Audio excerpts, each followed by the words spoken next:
What's up, everybody? Cinephile Mike here. Today, I am joined by writer and director Tanguy Pichon and producer and first assistant director Akash Hegde to discuss their new short film, Plaster, which is making its U.S. debut at the Oscar qualifying Indy Shorts International Film Festival. In just 5 minutes, Plaster tells the story of a grieving woman who arrives at a doctor's office seeking help. Balancing absurd humor with genuine emotional weight, the film explores grief, compassion, and the small choices that people make in impossible situations. Tanguy Akash, thank you so much for taking the time to chat with me today, and congrats on the Indy Shorts premiere. Thank you very much for your time and thank you for Thank you. the congrats. That's a really cool festival and we're really happy to be part of it. Yeah. Yeah, thanks for having So, us, Mike. Plaster takes a premise that is simultaneously heartbreaking, uncomfortable, and unexpectedly funny. Yeah. So, I'm curious, Tanguy, where did this initial idea for the film come from, and what was it that first drew you to telling a story like this? I don't, it's not that clear. Like the main idea initially was to do this 5 minute short film because I've been doing short film for a while, but it was always like 10, 15, 20 minutes. And I just wanted to take one scene and try to master it as the best as we can and not do like 10 scene and get dispersed. So that was the main like will behind it. But then regarding the pure story, I think it kind of came naturally. Like I was trying to find a story to tell for like months. And then one evening I just got this idea and I wrote basically the script in one night. The day after I sent it to Akash and we start working on the pre-production. So it was pretty straightforward, but I think at the end the movie was just the whole idea with this film is to question this notion of yeah of grief that we have as a society right now and just try to play around a little bit with it without making a movie that is too gloomy or too dark. Still a little bit, but like to get a little bit of humor too into it. Yeah. Mm. And how did the two of you first come together to work on this project? And in it, you both wore multiple hats. So, how did you go about balancing multiple responsibilities and piecing this together? If Yeah, you I mean, we actually met in film school. We studied together, and we were basically, itching to itching to work together. And yeah, this script came along. Tongi sent it over to me, and I was immediately like, uh, you know, convinced.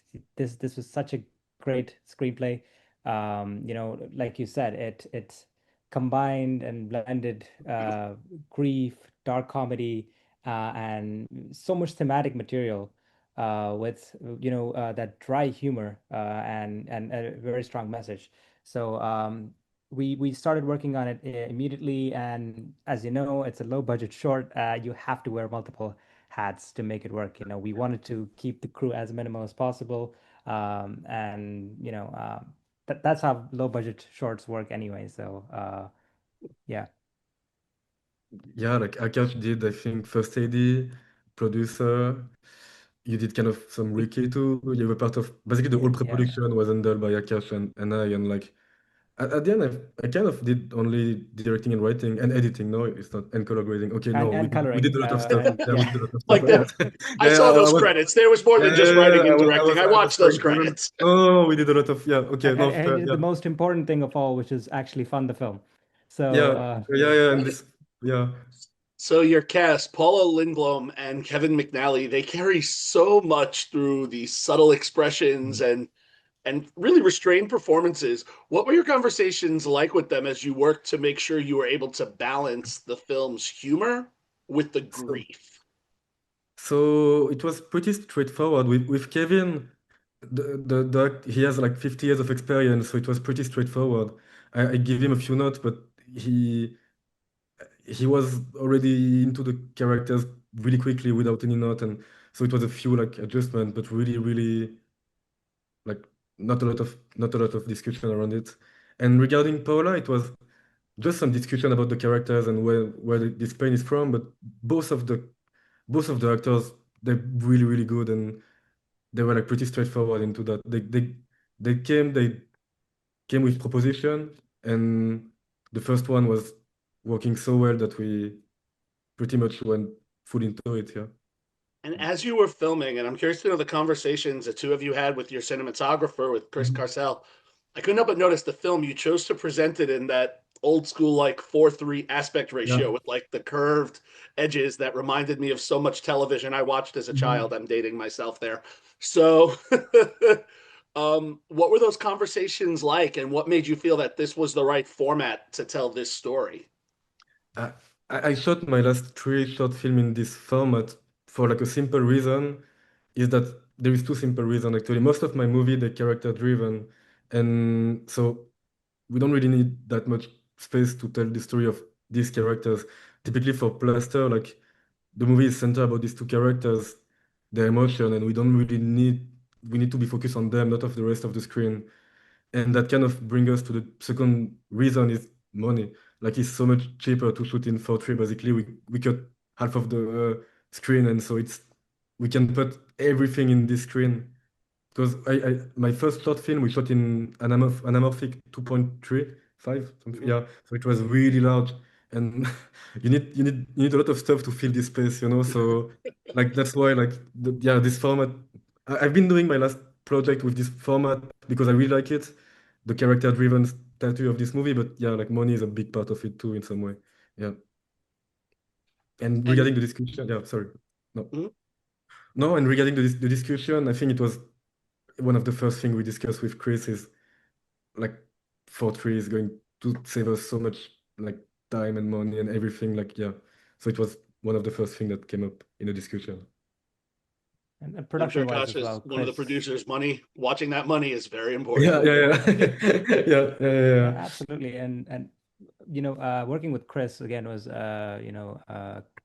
we got really lucky because he has a camera of his own, Mm, a high-end camera and relationships with rental places. So all these things made it easier for us to work within that short budget that we did have for this mhm, film. And yeah, I mean, the conversations I had with him was pretty much again to make it look the best way it possibly could mhm, with the kit we had. And I think uh even with the rental stuff, we got quite a lot of equipment for an amazing price. And yeah, it was a one day shoot as well, which also saved us a lot of money.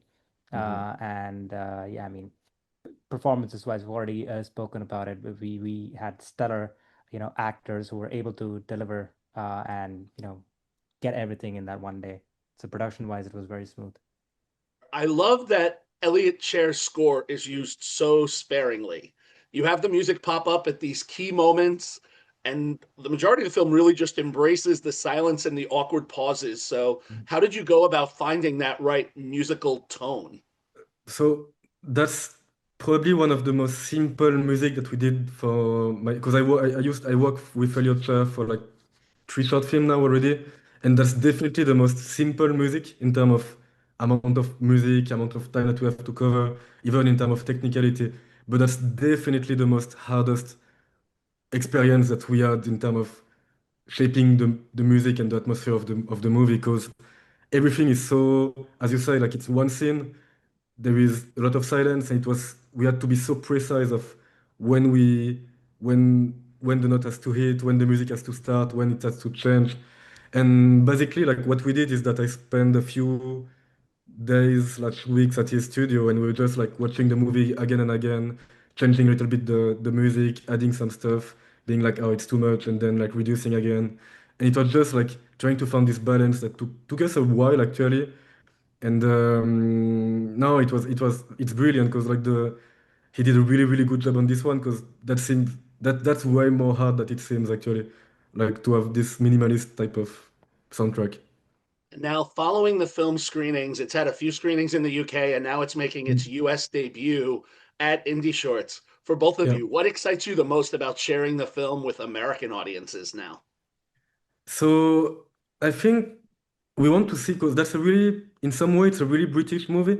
Like the humor is pretty dry, it's dark comedy, and I'm really excited to see the reaction because I know that like France or like the UK or like America has a different sense of humor, and I'm just really curious about like because that's pretty dark, and I don't know if like that's the type of humor that like Americans love in general, you know. So I just want to see like I just want to see the reaction and talk with the people. Then like I'm really curious because I knew that in the UK it was going to hit a little bit because that's the type of humor. Same in France in some way, and Switzerland too. And but yeah, America, I'm really curious about like is it not going to be too much, too dark, or like I don't know. Yeah.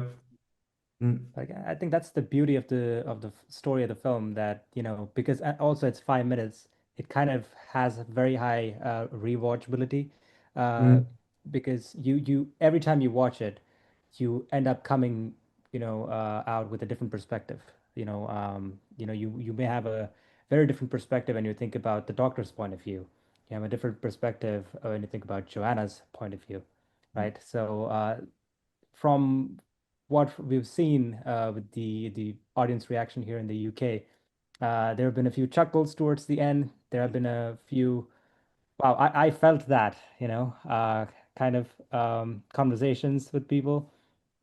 So it's at end of the day, it's exactly what we wanted out with the film, We wanted to, ask questions after the credit roll, and that's we've been getting that kind of reactions, getting that kind of response, and we're extremely excited to see what the American audience thinks of it. Again, they're a key audience.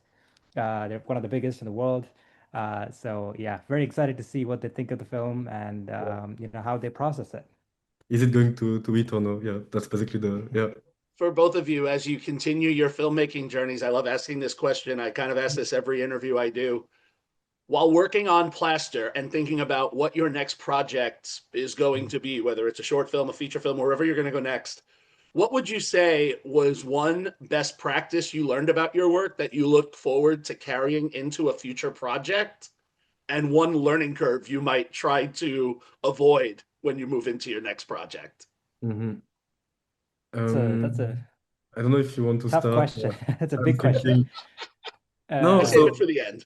I think okay, because the next we both working on a feature. That's the next project. That's the big gap, basically the first one. And so this movie was just kind of us trying to confirm us as short film filmmaker in some way.